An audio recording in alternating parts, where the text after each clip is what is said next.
చైర్పర్సన్గా ఆయన ఉన్నాడు. నేరుగా వెళ్ళి నెలకొకసారి మీటింగ్లు పెట్టి మంచి సీఈఓని పెట్టి ఆ సీఈఓ మొత్తం పనులు చేస్తున్నాడు. వచ్చిన తక్కువ ఛార్జ్ చేస్తున్నారు. అన్ని హాస్పిటల్ కంటే బ్రహ్మాండమైన సర్వీస్ ఇస్తున్నారు. ఇంకొక పక్కన 10 రూపాయలు మిగలబెట్టి ఫ్యూచర్ ఎక్స్పాన్షన్ కూడా ఖర్చు పెట్టే పరిస్థితికి వచ్చారు. అందుకే మళ్ళీ మిమ్మల్ని కోరుతున్నా, దీనికి కొంతమంది నాకు పేరు ఇచ్చింది వికాసం అనే పేరు పెడితే బాగుంటుందన్నారు, లేకపోతే వెలుగు అనే పేరు పెడితే బాగుంటుందన్నారు. P4 అంటే టెక్నికల్ వర్డ్ వస్తుంది. దీనికంటే ఇంకా మంచి పేరుంటే ఈ రోజు రేపు ఫైనలైజ్ చేస్తాం. అంటే ఈ కాన్సెప్ట్తో యునైటెడ్ నేషన్స్ కానీ ప్రభుత్వాలు చేయలేని పని ప్రజలు అనుకుంటే చేయగలుగుతామని నిరూపించే కార్యక్రమం ఇది. అది మన ఊరితో ఎన్టీ రామారావు గారి పుట్టిన నిమ్మకూరుతో ఈ కార్యక్రమాన్ని ప్రారంభించడం నా పూర్వజన్మ సుకృతంగా భావిస్తున్నా. ఆయన కంటే మించిన స్ఫూర్తి లేదు. ఎవరన్నా వచ్చి ఎన్టీఆర్ విగ్రహం ఒకసారి చూసుకొని దండం పెట్టుకొని అక్కడి నుంచి సంకల్పం చేసి పనిచేస్తే ఎన్టీ రామారావు గారు అంత వ్యక్తిగా లేకపోయినా ఆయనలో సగమైనా మీరు జీవితంలో మ్యాక్సిమం సాధించినట్టు అవుతుంది. ఆ స్ఫూర్తిని మీరు ఒకసారి తీసుకోగలిగితే ఏదైనా సాధ్యం. దానికి కారణం ఎన్టీ రామారావు గారని చెప్పి కూడా నేను మీకు తెలియజేస్తున్నా. ఇది నేను ఇప్పుడే చెప్పాను మీకు అందరికీ. ఊరికే మాటల్లో చెప్పేసి ఈరోజు చెప్పేసి వెళ్ళిపోవడం కాదు. ఈ ప్రాజెక్ట్ సక్సెస్ అంటే జయప్రదమైందా లేదా అంటే ఈరోజు మీ తలసరి ఆదాయం 2,000 రూపాయలు అందరూ ఊర్లో ఉండే వాళ్ళందరూ ఆదాయం కలుపుకొని ఫర్ హెడ్ ఎంత ఆదాయం వస్తుంది? 2,000 రూపాయలు. ఒకరికి 10,000 రావచ్చు, ఒకరికి 1,00,000 రూపాయలు రావచ్చు, ఒక ఆయనకి 1,000 రూపాయలు రావచ్చు. అలాంటి ఆదాయం అంతా కలుపుకుంటే ప్రతి సంవత్సరం మానిటర్ చేస్తాం. ఈ సంవత్సరానికి రాబోయే సంవత్సరానికి ఎంత పెరిగింది, వ్యక్తిగతంగా ఎంత పెరిగింది, సమాజంలో గ్రామంలో ఎంత పెరిగింది, ఇవన్నీ వర్కౌట్ చేస్తాం. దాన్ని మెజర్ చేసుకొని ఎవరైతే మెంటర్ చేస్తున్నారో వాళ్ళు అవలంబించిన బెస్ట్ ప్రాక్టీస్ కూడా తీసుకొని ముందుకు పోతామని చెప్పి కూడా నేను మీకు తెలియజేస్తున్నా. నా ఆలోచన ఒకటి, థింక్ గ్లోబలీ, యాక్ట్ గ్లోబలీ. ఎక్కడున్నారో నిమిత్తం అది పెద్ద ఇష్యూనే కాదు. మీరు అవసరమైతే నిమ్మకూరులో కూర్చొని ప్రపంచం మొత్తం సేవలు అందించే కంపెనీ ఈ ఊరు నుంచే స్టార్ట్ చేయొచ్చు. అది సాధ్యం.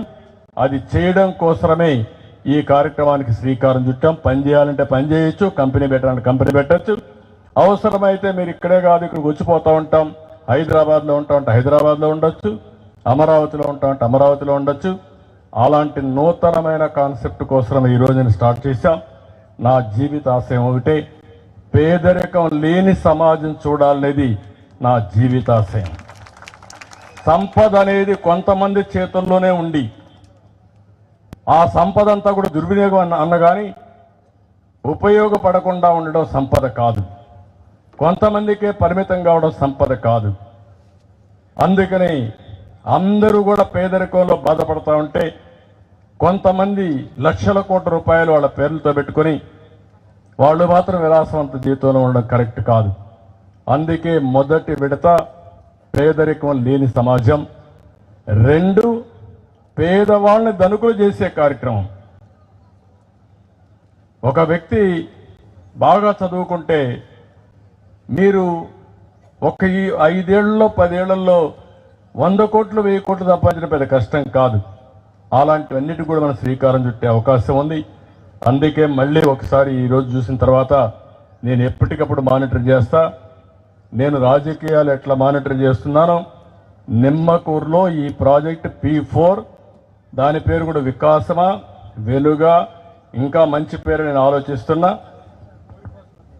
ఊరి కోసం కూడా కరెక్ట్గా రాదు, వ్యక్తి వికాసం రావాలి, దాంట్లో ఆ ఎఫెక్టివ్ మీనింగ్ రావాలి. ఆలోచిద్దాం, పెద్ద ఇది కాబట్టి ఆలోచిస్తాం. ఫైనల్గా నేను మిమ్మల్ని అందరినీ కోరేది, ఇప్పటికి మీకు పూర్తిగా అర్థమైంది నేను అనుకోను, మెంటర్స్కి అర్థమైండదు, ఊర్లో వాళ్ళు కూడా అర్థం కాదు. చెప్తున్నారు మాకేం జరుగుతుందని కూడా ఒక ఆలోచన ఉంటుంది. దీన్ని అమలు చేద్దాం. అమలు చేసిన తర్వాత మీకు ఒక ఆలోచన వస్తుంది. అన్ని ఫ్యామిలీస్ అవసరమైన అన్ని కుటుంబాలకు మెంటర్స్ వచ్చేట్టుగా చూస్తాను. అక్కడి నుంచి కార్యక్రమం స్టార్ట్ చేస్తాం. 1 సంవత్సరంలో లేకుంటే 3-4 నెలల్లో దీనికి ఒక మూమెంట్ని తీసుకొచ్చి ఇది సక్సెస్ అవుతుందనే నమ్మకం నాకు కలిగితే రాష్ట్రం మొత్తం దీన్ని అమలు చేస్తానని, తెలుగు జాతి మొత్తం కూడా పేదరికం లేకుండా ఆనందంగా ఉండేట్టుగా చేయడం తెలుగుదేశం పార్టీ సిద్ధాంతం. అదే ఎన్టీ రామారావు గారు మనకిచ్చిన ఆదేశం. ఆయన సిద్ధాంతానికి అనుగుణంగా దాన్ని అమలు చేసే బాధ్యత తెలుగుదేశం పార్టీ తీసుకుంటామని మరొక్కసారి మీ అందరికీ తెలియజేసుకుంటూ, అది ప్రారంభం నిమ్మకూరు, దీనికి స్కై ఆకాశని హద్దు. ప్రపంచం మొత్తం తెలుగువాడు ఎక్కడున్నా గర్వపడే విధంగా ప్రపంచంలో తెలుగువాడిని నెంబర్ 1 కమ్యూనిటీగా చేసే బాధ్యత తెలుగుదేశం పార్టీ తీసుకుంటామని నిమ్మకూరులో 28వ వర్ధంతి సభలో ఒక సంకల్పాన్ని చేస్తూ దీనికి పూర్తిగా మీరు సహకరించాలి. ఊర్లో ఉండే వాళ్ళందరినీ కోరుతున్నా, మాకేదో పని లేకుండా వచ్చారు, ఏదో మాటలు చెప్పి వెళ్ళిపోయారు, లేదంటే ఓట్ల కోసం వచ్చారు, అట్లే మాట్లాడుతూ ఉంటారు అనే ఆలోచన వదిలిపెట్టండి. చేయూత ఇవ్వడానికి వచ్చినప్పుడు అందిపుచ్చుకోవడం మీ బాధ్యత, దీని మీద చర్చ చేసుకోవడం మీ బాధ్యత. ఎవరైతే మేము కొంతమందిని అడిగామో వాళ్ళు వచ్చినప్పుడు వాళ్ళని గౌరవించి, వాళ్ళు మిమ్మల్ని గౌరవించి వాళ్ళకు కూడా చెప్తున్నా, ఏదో మేము వాళ్ళకి సహాయం చేస్తున్నాం అనే చిన్న చూపు చూడడం కరెక్ట్ కాదు. ఇది మన బాధ్యత, ఇది మనకు ఒక అవకాశం. అలాంటి అవకాశాన్ని